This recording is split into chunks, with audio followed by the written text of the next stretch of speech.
So I'm sure most of you know by now that Andrew Mountbatten Windsor has been arrested and released pending an investigation. So I'm going to be looking into this a little bit and why this is unprecedented and where we can link this to royal history. So if these are the type of videos for you where it's not just clickbait gossip, I get to the truth of what is really going on, but I'm also bringing you other things like historical events that link into this. This could be also behavior, body language to help you understand what is going on in the world of royals and celebrities.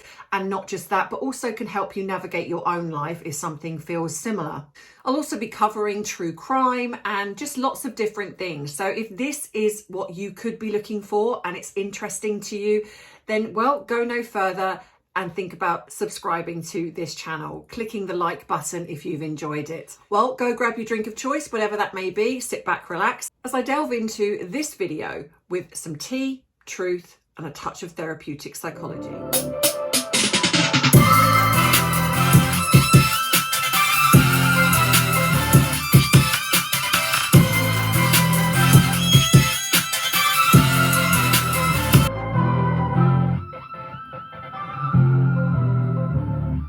Most of us know that this has been going on for a long time. We've certainly seen more of this recently, but it also came out when Virginia Giuffre accused Andrew, and obviously there was a settlement. But this isn't about that. This is a member of the royal family who has been arrested. Now, yes, he has been released, but there is an investigation.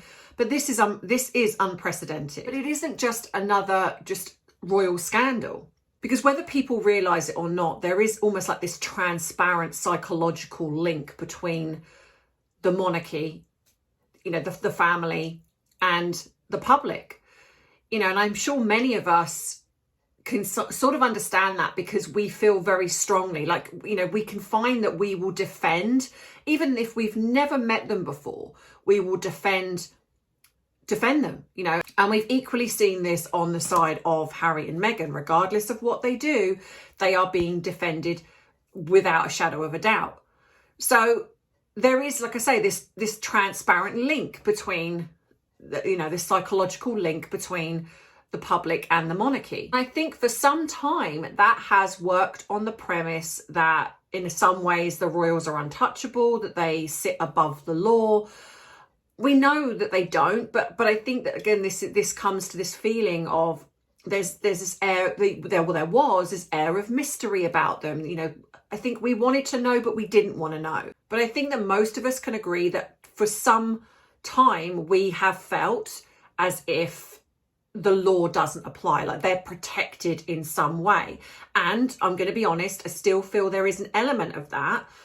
But I think with this recent development of Andrew being arrested, I think it sets this now new rule of actually they're not above the law. And actually we are seeing this playing out physically in front of our eyes. And I've seen there's many reactions to this. And I think that because it forces us to confront something, it forces us to confront a reality that maybe we didn't acknowledge before, or the fact that maybe we just didn't want to acknowledge. It's like, you know, when I think that we keep certain people in bubbles, and I'm not saying everyone, but I believe that we do, to suddenly see, you know, for another example of that, say if you're a fan of somebody, say a celebrity, and then you suddenly find out that that celebrity has done something awful, and it's not just gossip, there's actual tangible proof. This can really mess with your head because you have then got to confront, why is it that I supported somebody like this? Did I see anything? And I think this goes very much to what Andrew has been accused of. A lot of people are probably questioning people that are close to him. Did they let this slide? Did they see things that they perhaps didn't want to acknowledge because it didn't serve them to acknowledge it? Or they completely didn't see it, in which case that can question who they are. It's like, well, you know, if I completely missed all of that, what else have I missed? And I think that this is a lot deeper than what we realize. But what we are seeing at this moment is that a member of the royal family a person that we felt was perhaps in this protected bubble is now being treated like the rest of us. Sorry, my voice is going.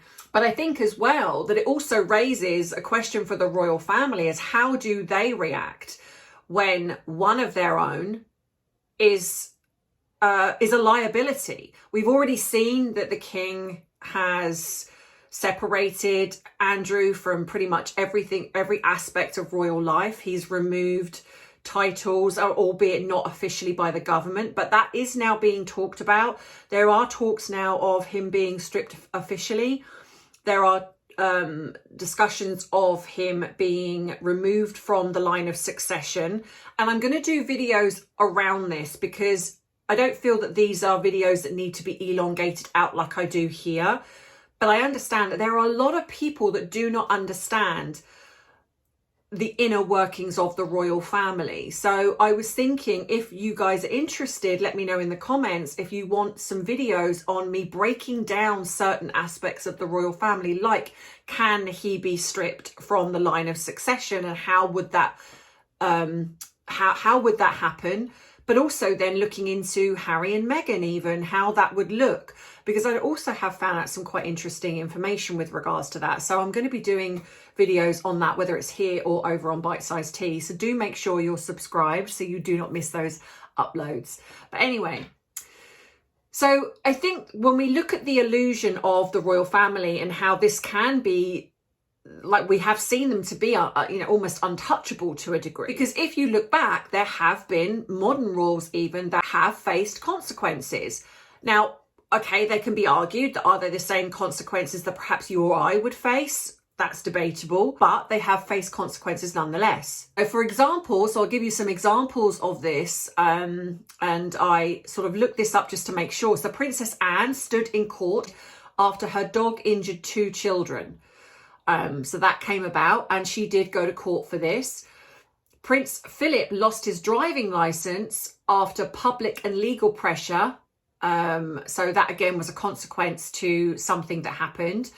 And Andrew himself lost his military roles, patronages and official royal standing after settling his civil case with Virginia Giuffre. And we know that these are factually true. And I think that each of these moments chipped away at the illusion of the royal family. And I think that did start to happen when Diana passed. I do feel that a lot of that illusion dissipated after what happened with like Princess Diana. But if we're looking at something very severe, like removing from the line of succession or officially removing titles, a lot of people say that, the king should be doing this, but this has nothing to do with the king. But I think it does, like I say, something psychologically, because suddenly we're now faced with this reality that actually the royal isn't above the law, that we're now seeing a very big possibility, if found guilty, that Andrew could face jail time. That's something that could very much happen in what he's being investigated for. So when we're going to look at, so this is where I'm going to touch on some royal history here for those of you who might be history buffs and might be interested in this, because this, I do think this is incredibly important. You have to go back to King Charles I, which is obviously many, many years ago. So when King Charles I was in power, he ruled, he believed that he was absolutely above the law. The only person in his eyes, the only thing that was above him was God. There was no other area where he could be challenged. I mean, if you're going to talk about ego, right? So, like I say, so his authority came directly from God, and that no earthly institution had the right to challenge him. But unfortunately, that belief led to creating a monarchy that was psychologically separate from accountability. Now, can you imagine how dangerous that was? And if that had continued, because we're going to look into this in a minute, because thinking that you are answerable only to God, which is where I feel that certain I won't get into like the religious side of things, but I think that the problem with that is it's not holding you accountable. Because if your belief is that only God can hold me to account, which, don't get me wrong, from a human perspective, I agree. But at the same time, it's like I hold myself accountable as well. So what I do, how I act, is very much about who I am as a person. But the problem is when you're a king of a country, king of people, then you're basically saying I can do whatever I want as long as, you know, God tells me that it's so. So if God tells me that I can do this, and this, then I can absolutely do that. And the problem with that is then that no one is holding him to account. No one's saying, well, actually, hang on a minute. How do you know that God is telling you this? So this is where it can get very dangerous. And this is what he did. So he raised his own army. He went against like the government. He didn't want anything to do with what, you know, when they're basically saying to him, you know, we need to discuss this. We need to talk about it. He's like, no, I am the ultimate here. And so, but unfortunately, that belief created, like I say, a monarchy that was psychologically separate from accountability, but it ultimately led to civil war, his capture, and his execution. But what's often overlooked in history, which is what I'm going to talk about now, is that how this would have looked if he had succeeded. That our monarchy would have looked very different today. So if Charles had succeeded, if he had defeated Parliament and proven that he truly was above the law, the monarchy today would almost certainly look completely different.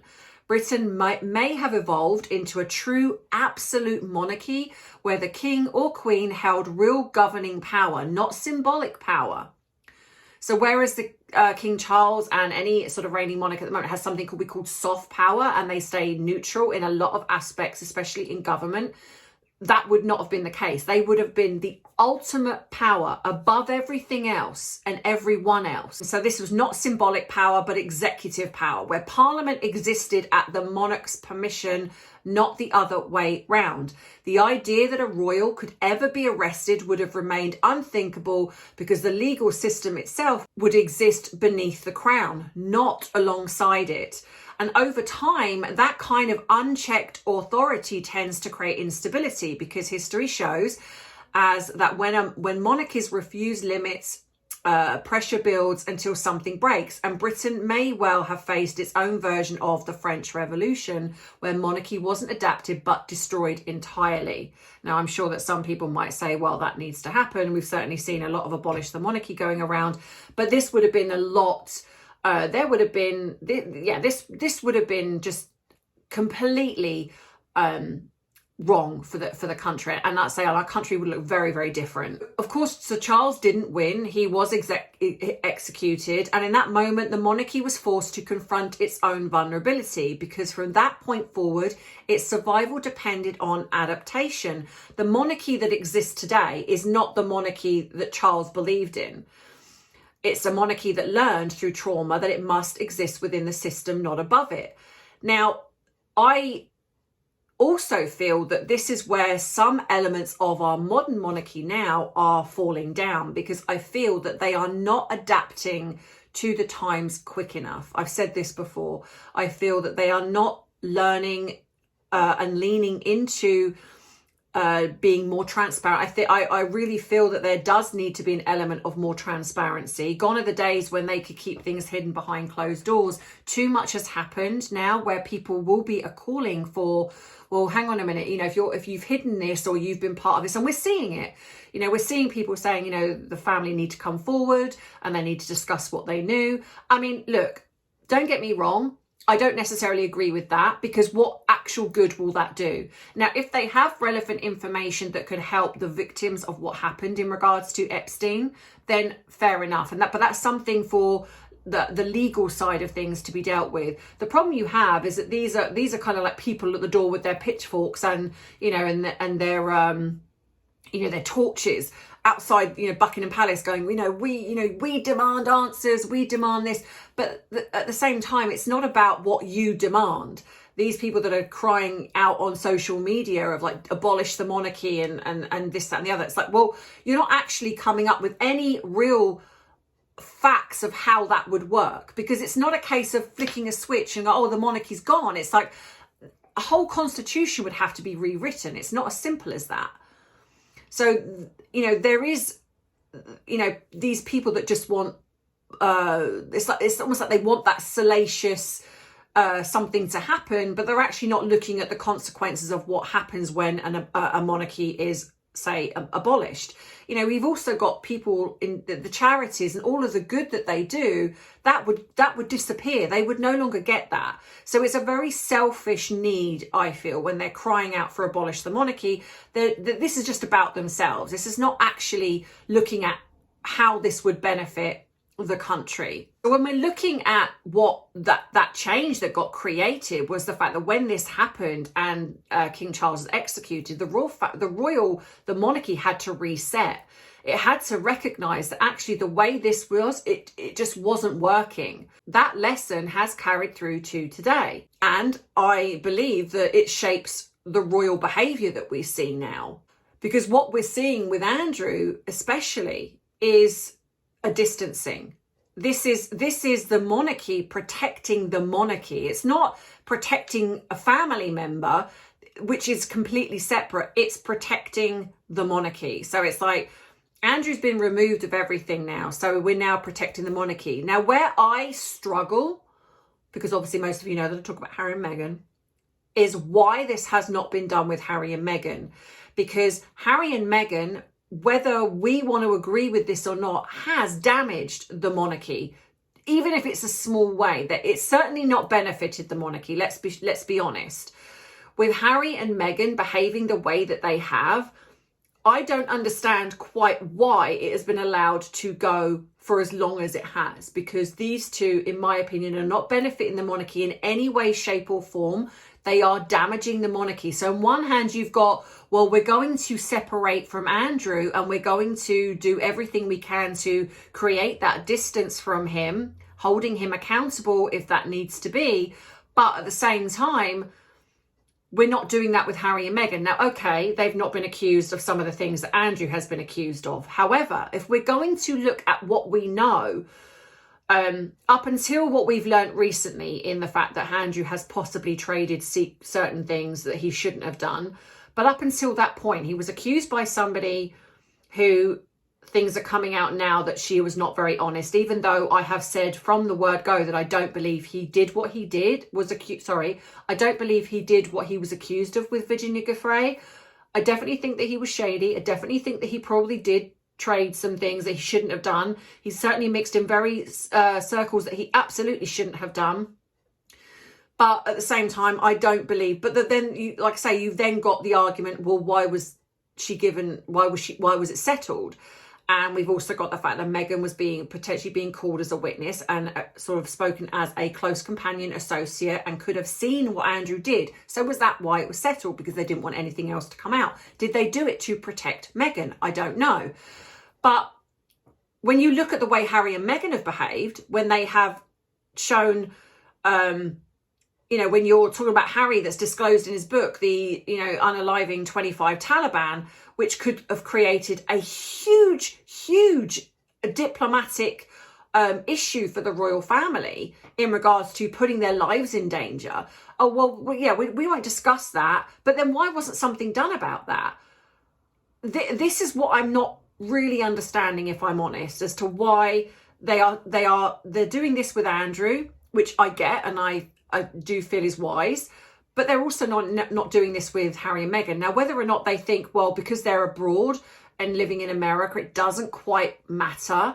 But it does, because we have seen that when Harry and Meghan have done certain things, the comparison is then created with the royal family. And some have said they still believe that Charles and Harry are connected, that Harry is working for Charles and creating discord in America. So there are certain things that are said that link to the royal family, which are damaging. But anyway, that's another thing. So I think that when we have seen, like I say, we saw the abdication in 1936, which again was protecting the monarchy. We have now seen this with Andrew, with him losing everything. Again, it's that same survival instinct. Now, because Andrew's arrest and the possibility of losing his remaining royal identity represents something much bigger than one individual, it represents the monarchy reinforcing the boundary between itself and personal scandal. And so in a sense, it reinforces the very system that Charles I wanted to keep, that he was and the royal family were above the law. Well, if this was today, then that would have been the case, and Andrew would have been above the law. So the reality is that the monarchy that exists today only exists, and here's the craziest thing, how one moment can change history. Because that moment with Charles I, if he had got away with it and not been executed, the monarchy would look very, very different today.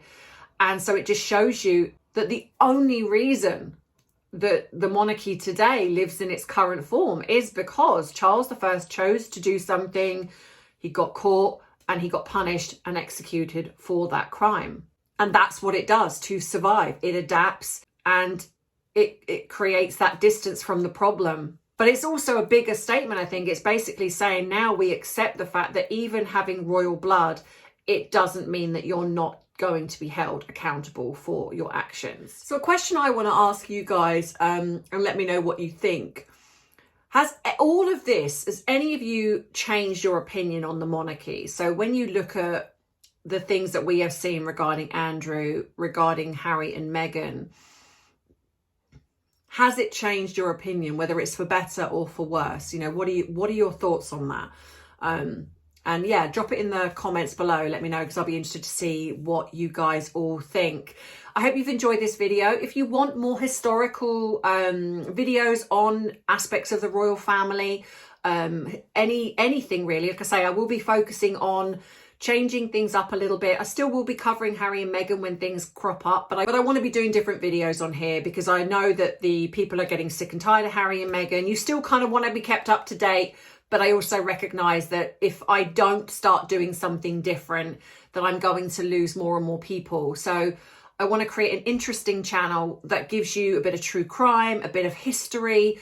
Like I say, go over to Bite Size Tea, because I will be doing other things over there, keeping you up to date with what is kind of going on. I'm looking at things that I see on social media and seeing the complete misinformation, Harry's buzzword, well, lies, let's call it what it is, lies on social media from the anti-monarchists and Harry and Meghan's fan base. And so what I'm taking those and I'm actually giving you the truth. I'm correcting them. So then also I'm going to give you, if you are not quite sure, I'm also going to give you little captions and things that you, comments that you can come back with that will stop them, you know, in their tracks. So, and I will put that as a pinned comment for you, any of you that have seen this going around, that can help you then shut it down, because facts matter and truth matters, albeit that they don't seem to like that.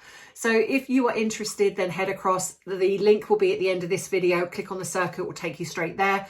But I hope you've enjoyed this one, and I'll hope to see you in the next one. And remember that I love you, I appreciate you, but most of all, I respect you. Take care. Bye-bye.